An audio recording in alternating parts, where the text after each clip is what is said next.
Now, your no-wait 41 NBC AccuWeather forecast. Good morning, Middle Georgia, and happy Tuesday to you. I'm meteorologist Aaron Lowry. We're nice and sunny outside in Macon. Just a couple of poofy clouds out there. 41 sky view on top of the Piedmont Macon Medical Center. Of course, it is 78 degrees. We've warmed up nicely since earlier. We were in the mid-50s. Calm for that wind right now. A heat index at 80, so feeling a little hotter than the actual temperature. No rain at this time anywhere in Middle Georgia, although our rain chances, they are low. They are not zero. Upper 70s for a lot of us right now. A couple of low to mid 70s for site to 72. And Montezuma at 73. Dublin already knocking on the door of 80 degrees at 79 and probably has a heat index that's already at 80 plus. Now, as for the wind, not a whole lot of that right now. 11 miles per hour in Forsyth is our breezy spot. This is 41 Today on 41 NBC. Good morning and welcome to 41 Today, coming to you live from our newly revamped studio in beautiful downtown Macon. I'm Chase Ambrose. A man's dead after a shooting Monday afternoon in Warner Robins. Houston County Coroner James Williams says it happened just before 1 o'clock in the 100 block of Wyndon Way. The victim, 48-year-old Anthony Presley, died on the scene. The Warner Robins Police Department is investigating.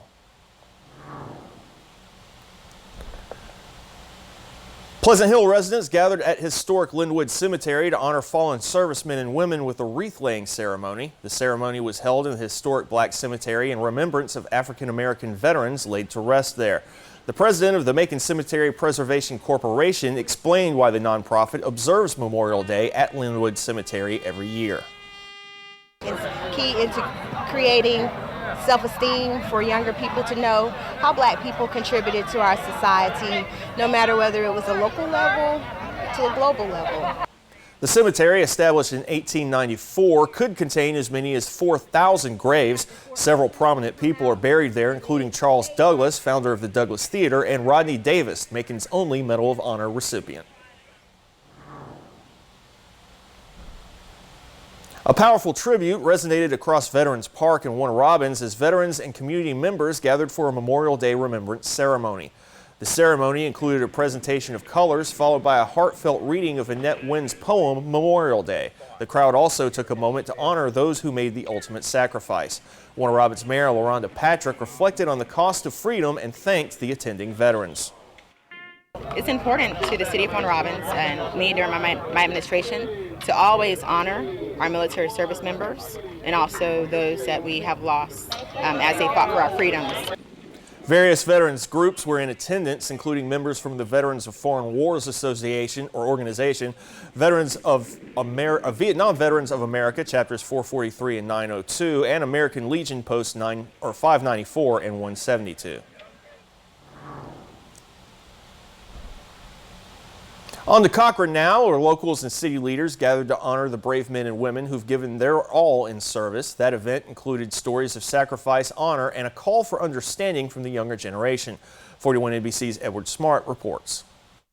Bleckley County community members and leaders celebrated Memorial Day at the Cochran City Auditorium Monday. Everybody in town was invited to join and honor the men and women who have fallen in battle. Mayor of Cochran, Billy Yeomans, talks about why this day is important to the community. This is a special day to me because it honors the people that gave everything they had and pays tribute to them, and it pays tribute to the families. The city also placed flags outside the Cochran Courthouse, commemorating 55 fallen war heroes in the local community. Patrick Mims, a U.S. Army veteran, says we should all appreciate what the veterans have done for us. I could have easily ended up in their position, but I didn't. But they ultimately made the ultimate sacrifice, and they didn't make it back. And the fact that they were willing to do that for us is special. Mims says he hopes the younger generation will be able to appreciate and honor the sacrifice veterans have given through Memorial Day. I'm hoping that they'll get the fact that, if you always stand up for what's right, no matter what the outcome is, you can't fail. As long as you keep moving forward and doing what's right. In Bleckley County, Edward Smart, 41 NBC News. Mayor Yeomans says he hopes Cochran continues holding this memorial for years to come. Now we're bringing you the story of two Air Force veterans who traveled to Utah to remember their comrades who died in a B-52 crash 40 years ago. That B-52 flew from Robins Air Force Base. 41 NBC's Brick Nelson spoke with the two men about why it's important to remember and honor the fallen. In 1983, a Boeing B-52, similar to the one that can be seen here at the Museum of Aviation in Warner Robins, crash-landed in the mountains of southern Utah. Now, 40 years later, two Air Force veterans made the trip to the site of the crash to pay their respects and remember those who were lost in the accident. Those guys are gone, but they're not forgotten. Air Force veteran Robin Money remembers learning about the crash. It was on April 11, 1983, when two B-52s, call signs Lure 75 and Lure 76, left Robins Air Force Base to conduct a training exercise near Nellis Air Force Base in Nevada. During the flight to Nellis, inclement weather conditions clouded the mountain ridges and peaks while flying over Square Top Mountain in southern Utah. This led to Lure 75 crashing on the south part of the mountain, which ultimately destroyed the aircraft, killing all 7 crewmen inside. It was very hard because it's, in a sense, it's sort of part of your extended family that you lose in a tragic way. Money and his co-pilot Crosby Ruff were devastated by the loss of their comrades, who they worked closely with while on duty at Robins. We got to know the crew members very well, and this particular bomber crew was on our alert cycle, meaning every 3rd week. We saw the same people. We were all close to each other. We worked together and we stayed together a lot. And so that was a very tragic time for us. With last month marking the 40th anniversary of the crash, and after doing research on the crash site, Money and Ruff decided they wanted to honor those lost, but in a big way. So I saw all of that, and I saw pictures of the mountain, the crash site, and remembering our friends, I thought, man, it's just so unbelievable that even happened. He told me, he said, hey, what do you think about us going on the 40th anniversary? And I talked with my wife, and she said, I think it'd be a great idea. And so we said, yeah, let's go for it. The two friends then flew to Utah and climbed to the site of the crash. Money says it was difficult, but it was worth it.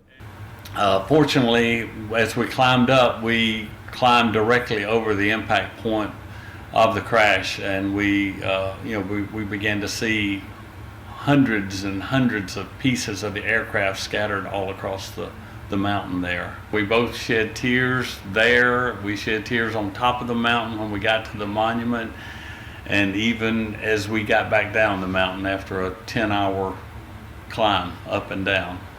After seeing the crash site and the monument dedicated to those who died in the crash, Money says the trip helped give them closure. We wanted to remember those guys and also to let others know that, look, those guys gave their lives. They sacrificed their lives for for our country. Ruff says during this Memorial Day, we remember not only those who were lost in the B-52 crash, but remember all who have paid the ultimate price for the protection of our nation. Memorial Day is really for us to remember each and every one of them, even though we never met them, and they're nameless and faceless, but they were young men who gave it all for the freedom of mankind. In Warner Robins, Brick Nelson, 41 NBC News.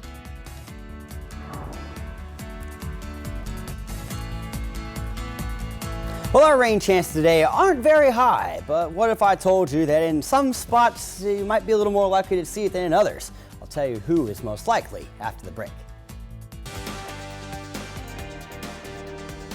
This is 41 Today on 41 NBC.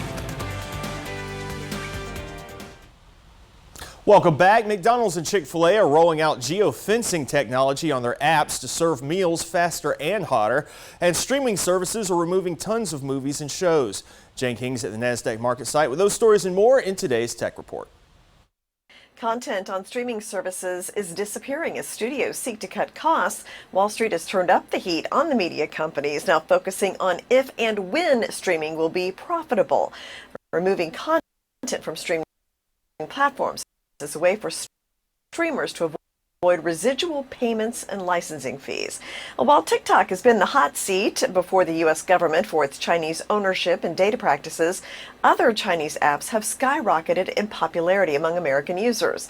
Concerns about TikTok stem in large part from a national security law that gives the Chinese government power to access broad parts of business information if it claims to be for a national security purpose. Well, McDonald's and Chick-fil-A will serve meals hotter and faster for mobile app customers thanks to new app features. Chick-fil-A said this month that new improvements to Chick-fil-A's app location services will tell the kitchen when customers are close so they can start prepping their order. Another new feature will let app users see how long the order will take if it's placed for carry-out, curbside, or dine-in. And Bud Light and Budweiser brands haven't tweeted in over a month as backlash over transgender influencer continues. The company last tweeted on April 14th, but got thousands of complaints and negative feedback to that tweet. From the NASDAQ market site, I'm Jane King with your tech report. Now, your 41 NBC AccuWeather forecast, presented by Volume Chevrolet. Well, outside in Dublin right now, we've got a few of those thin clouds overhead for us, but overall it's nice and sunny. 79 degrees right now with a heat index at 80 and a wind from the east at 5 miles per hour. Cloud cover's kind of scattered right now. You see a little bit more of those cloud fields further off to the north towards the Atlanta area. They're just kind of more sporadic and clumpy here in the southeastern counties in middle Georgia. There's still a little bit of that remnant system from this weekend left over towards the Carolinas, and that's kind of what's driving some of our rain chances as we head into the afternoon. Now, as I mentioned before, our rain chances today are not very high at all, but we do have a few showers that are possible, and most of them are going to be for those of us who live to the north of Interstate 16. So the northeastern counties here in middle Georgia, the best chance for that today might even get a rumble of thunder. Tomorrow, mostly cloudy skies for the most part with some isolated shower chances, maybe a couple of thunderstorms in there. And the same kind of goes for Thursday, although the rain chances will be back a little bit from what they are tomorrow.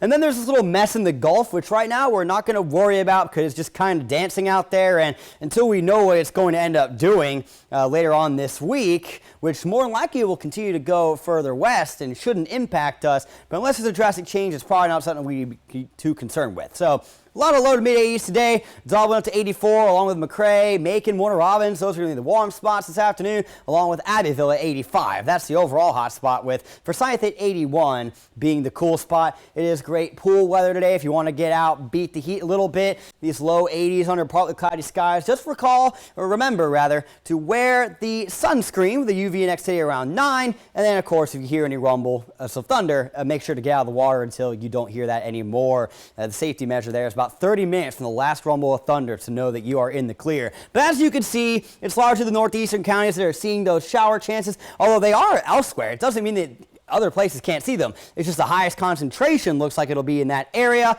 Overnight tonight still could be a chance for a shower, and we'll see some cloud cover thicken ahead tomorrow morning. Overnight lows will be up about 10 degrees from what we woke up to this morning in the mid 60s. In 10 seconds, I'll have your extended forecast. At Volume Chevrolet, get oil changes for life, plus a 20-year, 200,000-mile warranty. Visit Volume Chevrolet, I-75 exit 187 in Forsyth. That's VolumeChevrolet.com. Your 41 NBC AccuWeather 7-day forecast is presented by Volume Chevrolet. So, not a single day on this next 7 that doesn't have a rain chance. Tomorrow, as of right now, is the highest at 30%. Sunday at 10% is the lowest. Again, if something weird happens to that system in the Gulf, that could maybe affect what we're seeing as we head towards the weekend. However, for the most part right now, it's looking like a pretty typical pattern for us as we finish off May and head into June. I mean, maybe slightly below average with those highs for us, but we're really looking just pretty normal for this time of year right now. So this will normally be the part where we talk about the weather, but I just want to say how glad I am to finally be in the full studio. This is awesome. It looks great. It really does. We've had to sit on it for a little while we were getting proper equipment in and get everything, people trained up on it and stuff. So but you want to do it right the first time. Yes, absolutely right. So very glad to be in here, and we'll be right back with a look at sports. Well, good Tuesday morning to you. The Atlanta Braves opened a 6-game West Coast trip last night, playing the worst team in baseball, the Oakland A's. and losing 7-2 despite a return from Michael Soroka, who gave up 5 hits and 4 runs while striking out 3 batters in 6 innings work. Same 2 teams play Game 2 of this series at 9:40 tonight. We want to recognize the young men from 18U Macon Nike RBI. They went down to Vero Beach, Florida, and beat a team from Miami 6-2 in the championship game of the Memorial Day Invitational to take that title. If you're not aware, RBI in this case stands for Reviving Baseball in Inner Cities, and these young men are certainly representing our city well. NASCAR's Coca-Cola 600 at Charlotte Motor Speedway was supposed to happen Sunday night, but rain postponed it to yesterday. After another red flag for rain, we picked it up with 15 to go in Stage 2. Georgia's Chase Elliott and Denny Hamlin involved in some drama. Elliott appearing to hook Hamlin's right rear after that contact coming off turn 4, and that did not end well. Hamlin upset with Elliott afterwards, calling it a tantrum, suggesting he should be suspended next week. We'll see what happens. 26 to go. Ryan Blaney takes the lead. Kyle Larson spins and collects several cars. Blaney would hold on for the win after they managed to go green for a nice little run to end it. He gets his first Coke 600 win. William Byron was second. And in the NBA, the Boston Celtics and Miami Heat playing Game 7 of the Eastern Conference Finals last night. The Heat, remember, built a 3-0 series lead before Boston came back to tie it, but last night, all Miami in Boston. The Heat and Denver Nuggets will meet in the NBA Finals. And that's a look at sports on this Tuesday. Have a great day. I'm Tucker Sargent. Welcome back. Well, it is no secret that I am an automotive enthusiast, and as such, I often go on adventures. I did one this past weekend. Would you like to hear about it? Here it goes in a story you'll only see here on 41 NBC. This weekend, my automotive adventures brought me out to Atlanta for the Hot Wheels Legends Tour, which features a very special guest judge that's going to be on a new show that premieres today on NBC. Before I get to the TV show, let me talk about this car show. It's traveling across the country and into several other countries. The winners from each location will all compete against each other, and the ultimate winner will have a special edition Hot Wheels car built of their car. But we're not here to talk about this car show, we're here to talk about this show about cars. Hot Wheels Ultimate Challenge pits teams of Hot Wheels fans against each other in a competition to build the coolest, most outrageous real-life Hot Wheels cars. The show features guest judges like Terry Crews, Jay Leno, and more, and is hosted by Rutledge Wood, who's a former host of Top Gear and Speed Road Tour Challenge, as well as being a Georgia native. I caught up with Rutledge at the Legends Tour and asked how excited he was about the show. I'm so pumped, not only being a Georgia boy, but always loving Hot Wheels. You know, this new show, Hot Wheels Ultimate Challenge, it's all about connecting people with the dreams that you feel when you hold the Hot Wheels. And so to get the chance to tell those stories on primetime on NBC is unbelievable.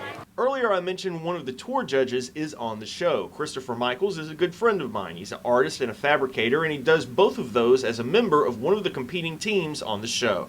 My very first toy was a Hot Wheels car, and I don't think one left my hand for 49 years. And I'm just so excited to be a part of this. If you had found little kid me drawing Hot Wheels, playing with Hot Wheels, building Hot Wheels ramps, digging tunnels out in the dirt, and said, hey, someday you're going to be building Hot Wheels for real on television, I'd have never believed you. This is an absolute dream come true. Hot Wheels Ultimate Challenge premieres tonight at 10 on Peacock and right here on 41 NBC. And for 41 NBC, I'm Chase Ambrose. You know that Chase Ambrose is a handsome fella. When we come back, we'll have another look at your 41 NBC AccuWeather forecast. Stay with us. Welcome back, and now here's Aaron with another look at today's weather. Thanks, Chase. Well, outside in Forsyth right now, we got a lot of that sunshine overhead. A few clouds on the horizon. 41 at Skyview, brought to you by Volume Chevrolet. I-75 looks good through Monroe County right now. Of course, always want to be drive. You can get nice and slowly through there. 70 degrees. It's calm with the wind right now. We'll get up into the upper 70s, maybe low 80s for us in Forsyth later, but a pretty nice afternoon. All right, thank you, Aaron, and thank you for watching 41 Today. Keep it right here on 41 NBC for local news and weather at 5, 5:30, and 6 o'clock. Enjoy your day.